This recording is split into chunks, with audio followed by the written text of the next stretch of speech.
भारत के लिए one earth, one family, one future एक कमिटमेंट है। टर्की के जो प्रेसिडेंट हैं रजब तैयब एर्दोगान, वो हमेशा कश्मीर का जिक्र यूनाइटेड नेशंस में किया करते थे, जनरल असेंबली में।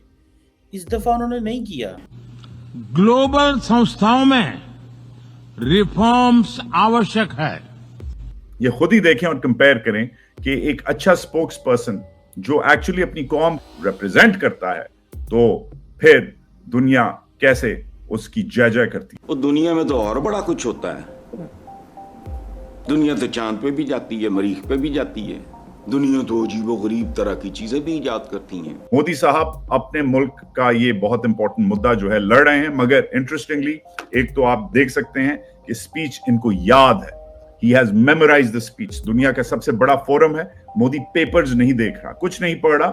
लेकिन आज टर्की ब्रिक्स का मेंबर बनना चाहता है, जिसका इंडिया एक इम्पोर्टेंट प्लेयर है। सो टर्की को इस चीज का पता है। सऊदी अरेबिया ने पाकिस्तान को ये कहा है कि स्टॉप सेंडिंग बैगर्स। कम तोलना, झूठ बोलना, मिलावट करना, हराम खाना, ये कैरेक्टर है हमारा। जबरदस्त, amazing। I love the fact that Modi ji has done what he's done, has said what he's। दुनिया ताकत पर की है। कायनात का आखिरी उसूल जो है वो ताकत है।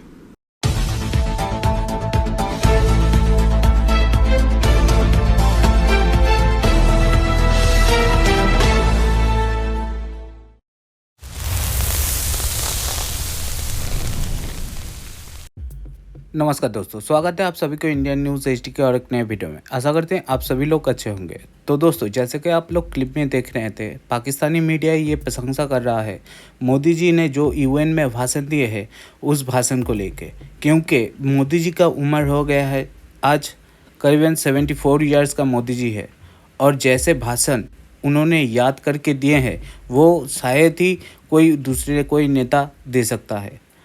और इस भाषण में मोदी जी ने ऐसे बात बोले हैं जो पाकिस्तान को और पाकिस्तानी मीडिया को हैरान कर दिए हैं। उस पूरे भाषण को पाकिस्तानी मीडिया एनालाइज करके बता रहे हैं। तो चलिए दोस्तों सुनते हैं, और आप सभी से रिक्वेस्ट है चैनल को सब्सक्राइब कर ले और हो सके तो एक लाइक भी कर दीजिएगा।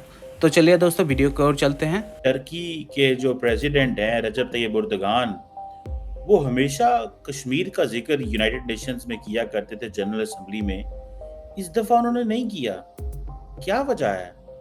बाकी ममालिक भी जो हैं वो अब जिक्र नहीं करते। पर्टिकुलरली अगर आपको याद हो, जब 2019 में इंडिया ने जो कश्मीर का एक स्पेशल स्टेटस था वो रिमूव कर दिया, तो टर्की के वजीर आज़म ने उस वक्त शोर मचा दिया। लेकिन आज टर्की ब्रिक्स का मेंबर बनना चाहता है, जिसका इंडिया एक इम्पॉर्टेंट प्लेयर है। सो टर्की को इस चीज का पता है कि अगर हमने कश्मीर का जिक्र किया या तो हमारे लिए मुश्किलात पैदा हो सकती हैं। तो क्वेश्चन ये है कि शायद इससे भी कोई फर्क ना पड़े अगर टर्की जो है वो इंडिया जो है वो उसको वो कंसेंसस होता है, और भी बहुत सारे मुल्क कश्मीर का जिक्र करते हैं। But the question here is कि उनको इस चीज का एहसास है, उनको इस चीज का एहसास है और उनको इस चीज का पता है कि अब पाकिस्तान के साथ कश्मीर के इशू के ऊपर कोई नहीं खड़ा हुआ। आप कंसिस्टेंट जाके स्पीचेस निकाल लें इसकी तैयब एर्दोगान की कश्मीर कॉन्फ्लिक्ट के हवाले से। वो कहते हैं कि साउथ एशिया में स्टेबिलिटी तब आ सकती है जब कश्मीर का मसला हल किया जाएगा। इसका मतलब ये है कि even the Turks are not on Pakistan side. मैं भी देख रहा था पाकिस्तान के प्राइम मिनिस्टर शहबाज शरीफ जो हैं वो कह रहे थे मेरी बड़ी ज़बरदस्त मुलाकात हुई है रजब तैयब एर्दोगान से, हमने फ़लस्तीन का जिक्र किया, हमने गज़ा का जिक्र किया। उन्होंने ये नहीं कहा कि उन्होंने कश्मीर का भी जिक्र किया। जो स्पीच तैयब एर्दोगान ने यूनाइटेड नेशंस में की है उसमें कश्मीर का जिक्र कोई नहीं किया। मगर जो दूसरी बात है कि पाकिस्तान का मौक़िफ़ यह है कि पूरी दुनिया में डिजिटल फ्रीडम होना चाहिए और डिजिटल कॉम्पैक्ट होना चाहिए, ये दोगली बात है। ये ऐसी बात है कि अगर कोई तालिबान का लीडर खड़ा होता, जो ऑब्वियसली अलाउ नहीं होता क्योंकि तालिबान को एक्सेप्ट नहीं करता अक़वाम मुत्तहिदा, मगर अगर कोई तालिबान का कोई मौलवी खड़ा होता तो वो कहता कि जी we are for equal rights for men and women, which is not true. तो ये दोगली बात है कि वही बंदा जो ऐसी हुकूमत का डिफेंस मिनिस्टर है जिसने सर्वेलेंस, खौफनाक किस्म के डिजिटल सर्वेलेंस लॉज पास किए हुए हैं कि आपकी ईमेल्स, आपके सेल फोन, आपका व्हाट्सएप, आपका ट्विटर, हर चीज पे ये आपके ऊपर केस कर सकते हैं, आपको उठा सकते हैं अगर आपने कोई ट्वीट सोशल मीडिया वगैरह पे कोई पोस्टिंग की, आप को हर वक्त किसी भी तरीके से आपको प्रोसिक्यूट कर सकते हैं। आपके जर्नलिस्ट जो डिजिटल डिवाइड को ब्रिज करने के गैप को ब्रिज करने की कोशिश करते हैं, उनको उठा सकते हैं। इनफैक्ट लीगली और इलीगली, जो आप ट्विटर कभी कहते हैं कि बंद है, कभी खुला है, और ओवरऑल इलेक्शन वाले दिनों में जो कौम इलेक्शन वाले दिनों में इंटरनेट बंद करती है कि लोग कोऑर्डिनेट नहीं कर सकते, शेयर नहीं कर सकते कि मैं किधर हूं, मैं क्या देख रहा हूं या देख रही हूं, ये उस हुकूमत को ये बंदा रिप्रेजेंट करता है और दुनिया के सबसे बड़े फोरम पे आके झूठ बोलता है कि डिजिटल कॉम्पैक्ट को हम सपोर्ट करते हैं। It is shameful for Khawaja Asif. अंग्रेजी इसकी जो गलत है वो माफ है, हाथ कांपना माफ है, स्पीड इसकी माफ है, मगर झूठ माफ नहीं है। दूसरी तरफ अगर हम कंपेयर करें कि मोदी साहब जो हैं, उन्होंने इनसे कुछ देर पहले स्पीच की। मोदी साहब ने, एक तो मैं आपको इसलिए दिखाना चाह रहा हूं, मुख्तसर है मोदी साहब की स्पीच, क्योंकि मोदी साहब ने कैसे की, किस धड़ल्ले से की, क्या बातें की, किस जुबान में की, ये खुद ही देखें और कंपेयर करें कि एक अच्छा स्पोक्स पर्सन जो एक्चुअली अपनी कौम को, जैसी भी उसकी कौम हो और वो जैसा भी हो, रिप्रेजेंट करता है, तो फिर दुनिया कैसे उसकी जय जय करती है। जरा मोदी की स्पीच सुनिए। Friends, success of humanity lies in our collective strength, not in the battlefield. अंग्रेजी में बात की, आगे चलें, सुने क्या करते हैं। और वैश्विक शांति एवं विकास के लिए ग्लोबल संस्थाओं में रिफॉर्म्स आवश्यक है। Reform is the key to relevance. India obviously अपनी बात कर रहा है और इंडिया रिफॉर्म्स की बात कर रहा है, अक़वाम मुत्तहिदा में रिफॉर्म्स की बात कर रहा है। इंडिया एक्चुअली कोशिश कर रहा है कि उसे यूएन सिक्योरिटी काउंसिल में एक परमानेंट सीट मिले। मोदी साहब अपने मुल्क का ये बहुत इंपॉर्टेंट मुद्दा जो है लड़ रहे हैं, मगर इंटरेस्टिंगली एक तो आप देख सकते हैं कि स्पीच इनको याद है। He has memorised the speech. दुनिया का सबसे बड़ा फोरम है, मोदी पेपर्स नहीं देख रहा, कुछ नहीं पढ़ रहा। दूसरी बात, दोनों भाषाओं में, अंग्रेजी और उर्दू में बात कर रहा है।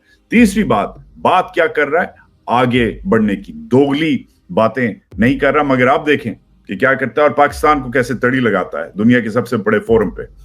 एंजॉय कीजिए।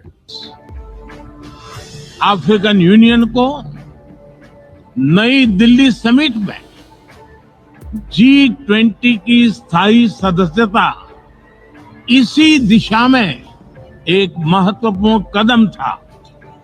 वैश्विक शांति और सुरक्षा के लिए एक तरफ आतंकवाद जैसा बड़ा खतरा है, ये पाकिस्तान को तड़ी है, आतंकवाद मतलब टेररिज्म का खतरा है, तो दूसरी तरफ साइबर, मैरीटाइम, स्पेस जैसे अनेक संघर्ष के नए नए मैदान भी बन रहे हैं।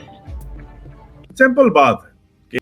तो दोस्तों, जैसे कि आप लोग वीडियो में देख रहे थे, पाकिस्तानी मीडिया ये बात बोल रहे हैं, यूएन में जब से ही पाकिस्तान का जितने भी रिप्रेजेंटेटिव है वो जब जाते हैं और उनका बात करने के जो लहजे हैं और जो तरीका है वो ठीक नहीं है, और जितनी भी बात यूएन में जाके बोलते हैं वो कहीं भी ठीक नहीं है। क्योंकि अपने ही कंट्री में अगर वो ट्विटर को या सोशल मीडिया को, जितने भी इन्फ्लुएंसर है या दूसरे कोई लोग हैं जो पाकिस्तान के लिए सच बोलते हैं या पाकिस्तान को क्रिटिसाइज़ करते हैं ठीक करने के लिए, उन लोगों के ऊपर सख्त से सख्त कानून और सज़ा देते हैं, सख्त से सख्त कानूनन सज़ा देते हैं। और दूसरी तरफ यूएन में जाके ये लोग मीडिया फेयर और अपने देश को ग्लोरीफाई करते हैं, जो बोलते हैं फ्रीडम ऑफ स्पीच बहुत ही अच्छे से पालन होता है पाकिस्तान में, जो बिल्कुल की झूठ है। और दूसरी तरफ पाकिस्तान ये भी जान चुका है, भारत का जो पर्सपेक्टिव है वो बड़े ही क्लियर है। जब तक पाकिस्तान टेररिज्म ख़त्म नहीं करेगा वो तब तक भारत उनसे कोई किसी भी प्रकार का बातचीत या ट्रेड नहीं करेगा। पाकिस्तान को अगर बचना है या भारत के साथ मित्रता करना है तो उनको पहले टेररिज्म को ख़त्म करना पड़ेगा और उसके बाद भारत उनसे बात करेगा या सब कुछ ठीक हो जाएगा। तो दोस्तों, भारत की तरफ से मोदी जी का पर्सपेक्टिव पूरे वर्ल्ड के लिए क्लियर है। जो भी भारत का लिए अच्छा होगा भारत वो करेगा, वो किसी के दबाव में नहीं आएगा और अपने डिसीजन खुद लेगा। तो इसके ऊपर आपका भी जो राय है आप भी कमेंट सेक्शन में लिख सकते हैं। मुलाकात होगी अगले कोई नए वीडियो के साथ। तब तक के लिए जय हिंद, वंदे मातरम और जय श्री राम।